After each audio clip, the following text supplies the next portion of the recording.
घ्या चहा घ्या. नमस्कार वामन शिंदे, विक्रम राऊत बोलतोय.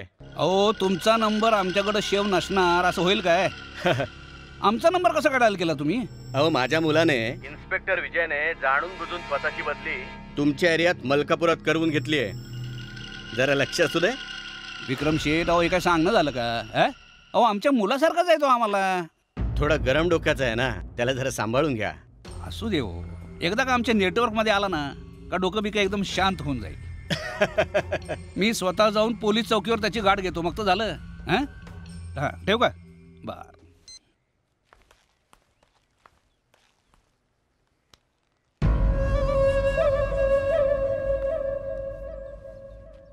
रचना, कदाचित तुझ्यावर ही अत्याचाराची घटना घडली नसती तर आपल्या लढाईची सुरुवातच झाली नसती. हे बघ, जे झालं ते विसरून जा. दादा, तरुण वयात पती निधनाचं दुःख पचवलंय मी. माझ्या बाबतीत जे घडलं ना त्याचं दुःख नाहीये मला. दुःख याचं आहे की भर बाजारात एका स्त्रीची अब्रू वेशीवर टांगली जाते आणि कुणीही तिच्या मदतीला पुढे येत नाही.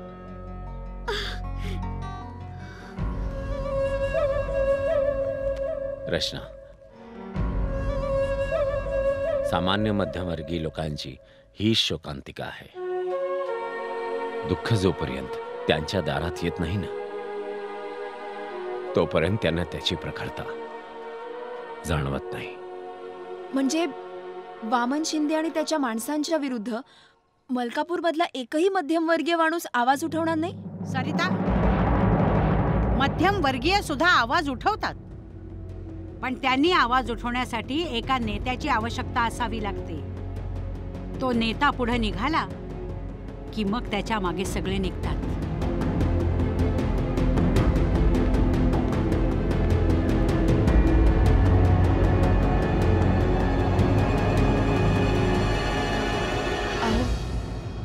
कसला विचार करताय? सरिता, मलकापूरच्या लोकांना वामन शिंदेच्या विरुद्ध उभे करण्यासाठी आपल्या कुटुंबाला नेता बनावा लागेल.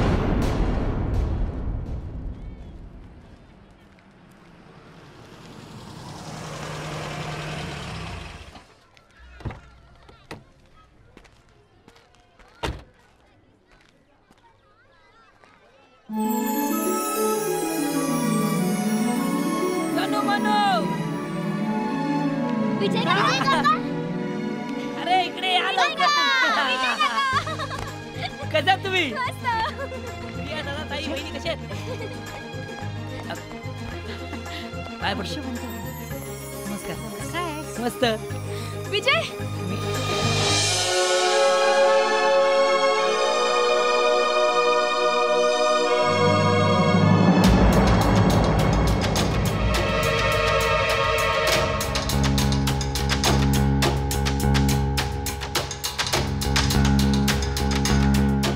दादा, माझी बदली इथे.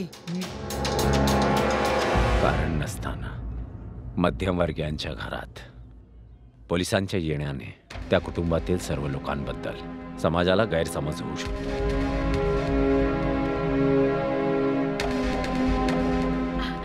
अरे आदर्श, असं काय करतोस? हा आपला विजय आहे. नाही आजी, मी ओळखत नाही यांना. माझी कधी भेट नाही झाली यांच्याशी. अरे पण नाही आजी, काय हरकत नाही. By the way, me inspector Vijay Raut, Malkapur police स्टेशनचा नवीन इन्चार्ज. मला तुमच्या बहिणीवर झालेल्या अत्याचाराबद्दल कळलंय. मी मदत करायला आलोय. तुम्ही पोलीस स्टेशनमध्ये कंप्लेंट करू शकता. पोलीस म्हणून आम्ही ऍक्शन घेऊ. पोलीस? तुझी ही पोलिसांची झूल अंगावर चढवली आहेस ना, त्यांनी आमची कधी मदत नाही केली. इतकंच नव्हे तर तुझ्या वडिलांच्या कपट कारस्थानामुळे मला माझ्या कुटुंबाला घेऊन इकडे मलकापूरला यावे लागले. आम्हाला कोणाच्याही मदतीची गरज नाही. तुम्ही निघा लवकर, शेजारी पाजारी पाहताय.